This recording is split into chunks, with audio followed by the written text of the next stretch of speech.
Welcome to this Fortify video interview. My name is Megan Lloyd, and today we have the pleasure of talking to the Head of Product Development at Carbon Upcycling Technologies, Peter Zhou. NLO has been working with the company for several years to make sure their patents and queries are taken care of so they can continue to focus on doing their bit to fight climate change with their groundbreaking technologies. Carbon Upcycling is a waste and carbon utilization company, unlocking a new frontier of circular materials. They're tackling the biggest problems on the planet, like climate change and industrial waste. Applying their novel technology platform, they enable the hard to decarbonize industry to transform local industrial byproducts and natural materials into superior additives. Thank you for taking the time to speak with us today, Peter. How are you? I'm doing just fine. A little bit jet lagged, but thank you for having me here. Before we get into the specifics of carbon upcycling and the technology behind it, could you tell us about the beginning of your story and the motivational thought process that went into starting the company? We started the work at Carbon Upcycling. Everyone gets up every morning working really hard because we believe in viewing a liability, viewing it as an asset. And the bad character in practice right here is CO2. We talked a lot about CO2 as a pollutant, a greenhouse gas, and at the time of when we started, which was 2014, there wasn't a whole lot of really active work in this space other than huge volumes of CO2 used for, say, for example, enhanced oil recovery. And we really wanted to change that mindset and that viewpoint about, just instead of doing something very inert, let's do something creative and showcasing how it could be applied in not just one, but all aspects of life. And so if we look back from where we are today, we're still active in showcasing some of our CO2 derived nanomaterials in pharmaceutical work.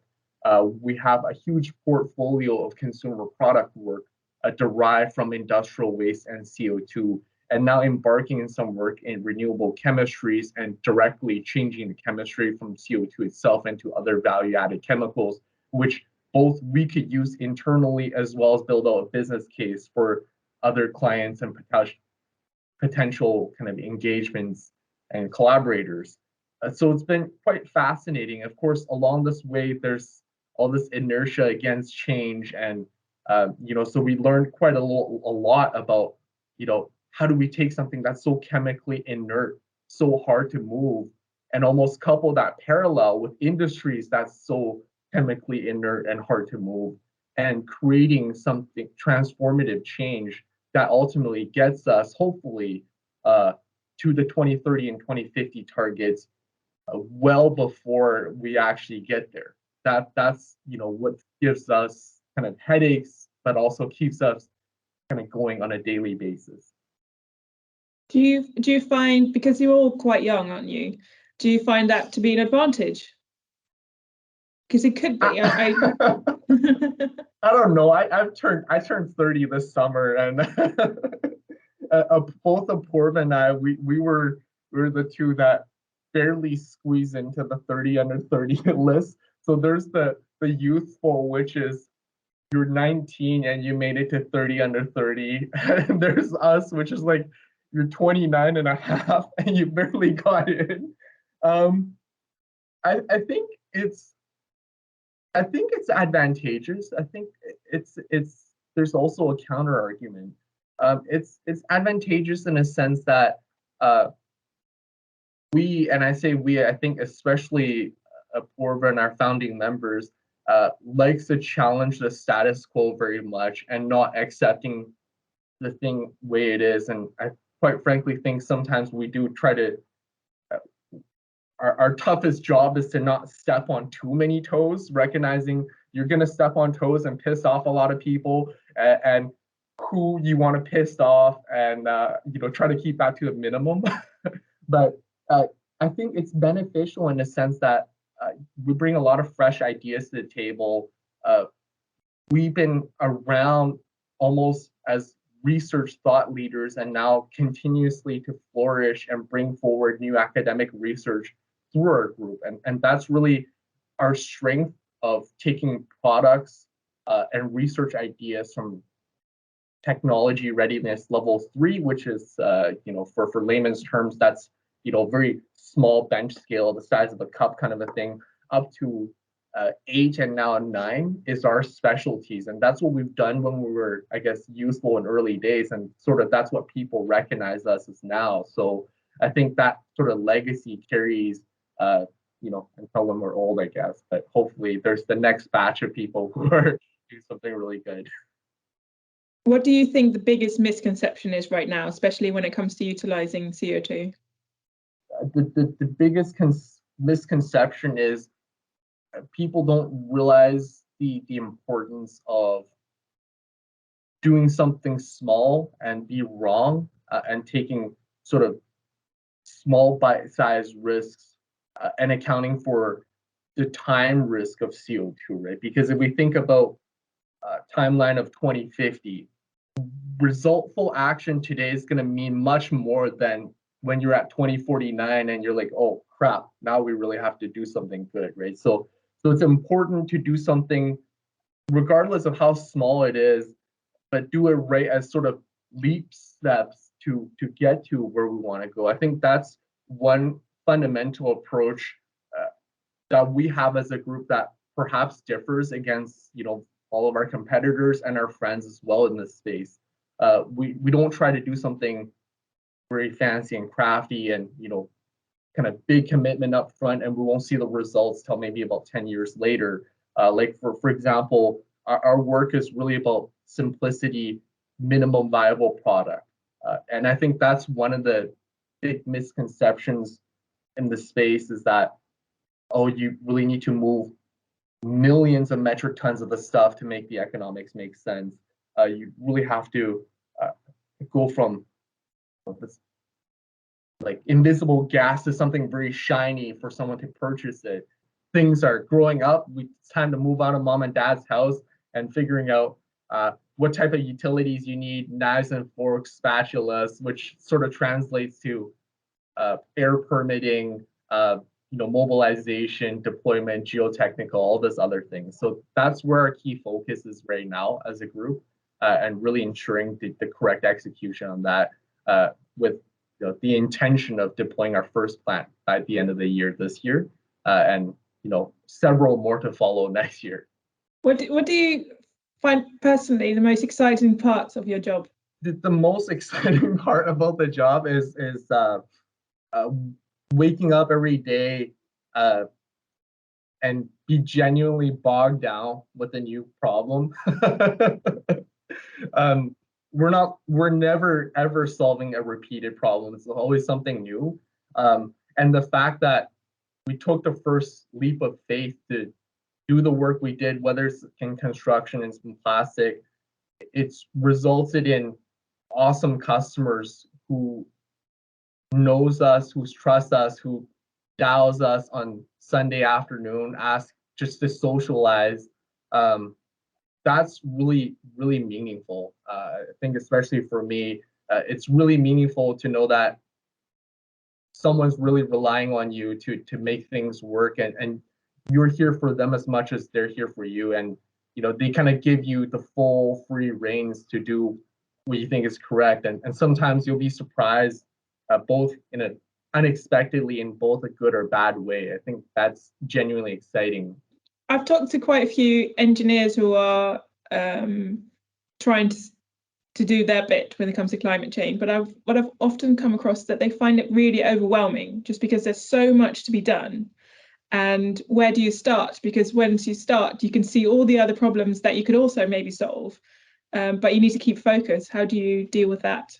I just focus a lot on work. So the consumables outside of work is next to zero.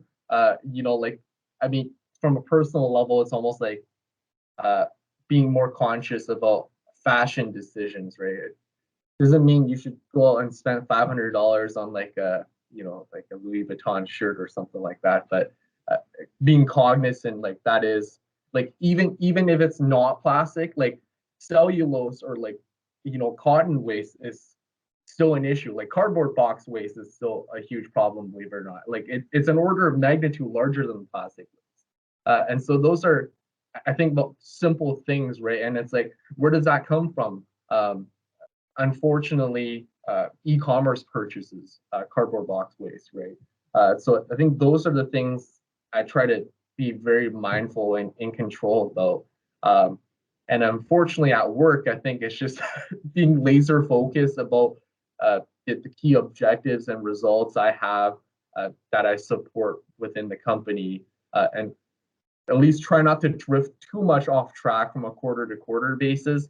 At least if you want to in the following quarter, figuring out, like, is it valuable to spend time on this? Like, could we get additional help, and could we work with other groups to pursue something of interest? We would never reject genuine interest to do something without kind of grounded truth and evidence. So, for example, we work on cat litter as a company.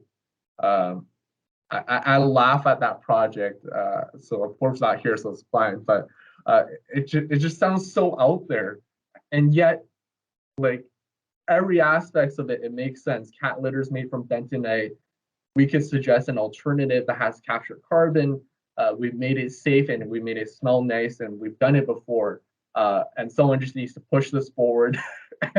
We tried it with a couple of cats too, but it's so out there. Construction plastics, cat litter. So those are daily battles I struggle with. What is the biggest challenge that you're facing right now?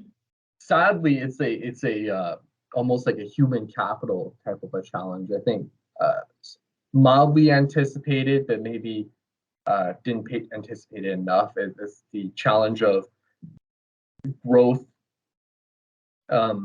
maturing of a company, and now all of a sudden realize in doing 3 more tasks, you almost need like exponential amount of people, just because how long those tasks takes and the stakeholders involved. So it's no longer, a team of 3 getting prototypes together, pitching. It's much more involved. So yeah, I think that's the biggest challenge, is getting the right type of resources. Of course, linking it back to intellectual property is also one of those things where I painted to you all these things we're doing, and it's about kind of accurately protecting them, ensuring freedom to operate, and actually taking them to the market, and doing that in a very smart and clever way.